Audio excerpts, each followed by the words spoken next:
All right, so something that we probably don't think about a tremendous amount until we notice it and it doesn't read correctly to us is maintaining sentence structure. So let's take a look at the original right here, and then this down here is the revised version to make it a little bit smoother, make it make a little bit more sense. So if we take a look at the original and just read it, the information that families have access to is what financial aid is available and thinking about the classes available and how to register. Okay, so when we take a look at that, it seems kind of like a mess, doesn't it? I mean, it's hard to exactly discern what it is they're trying to tell you here. Now, a big problem when it comes to writing is overusing the same word to the point where they're almost stacked on top of each other. So we have available. You have thesaurus on Word and on Google Docs and things like that. I mean, just pick a different word. You know, if you keep saying, for example, if you're talking about Stephen King and you're talking about him as a writer, and you say like, Stephen King writes this, and Stephen King did that, and Stephen King writes this, and Stephen King was interpreting this. And so eventually, after a while, your readers are going to get fatigued from reading the same thing over and over again. So one thing you might do is you might, instead of writing Stephen King, you might just write King. Or you might say the writer.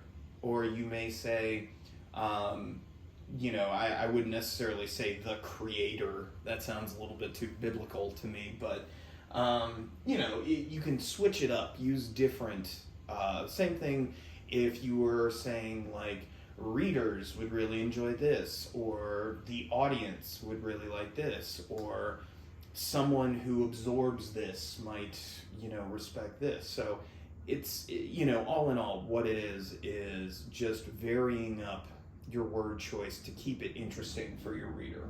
But in and of itself, that's not what makes this confusing. We're switching from one style to the other. So the information that families have access to is, well, once you have something like that, you would expect like a list. You would expect maybe 3, 4, 5 things that the family would have access to. So the first part of that sentence is generally okay, but then we get to have access to, so we're expecting a list, and instead we get what financial aid is available and thinking about the classes available and how to register.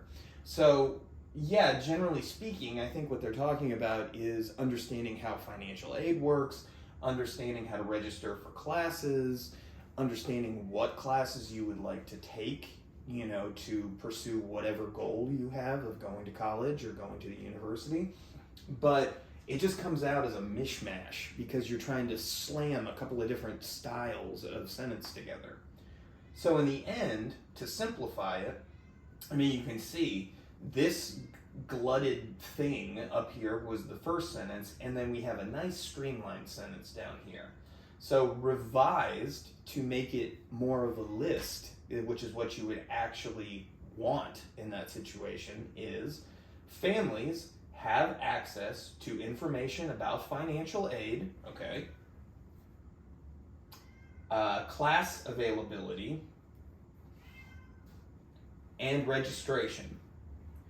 But see, we were able to say in about 6 words what it took them the better part of an entire paragraph to say up there. So make sure you're not mixing and matching. If you're intending to list what something or someone or an institution is going to do or has available, then simply create a list where you have comma, conjunction, and then the final element there. So if you haven't watched one of the videos on commas, this is sort of an exception to the rule because and is linking the list together as opposed to just existing as a conjunction in the middle of the sentence. So I know we talked about not having punctuation, especially a comma right before a conjunction, but that's not how and is functioning right there. Just a heads up. If you haven't seen that video, you may want to check it out. It's worth looking at just because there are a lot of different mistakes that we can make with commas. Okay? So that is sentence structure and making sure it's uniform so that your reader can better understand what you're trying to describe. All right?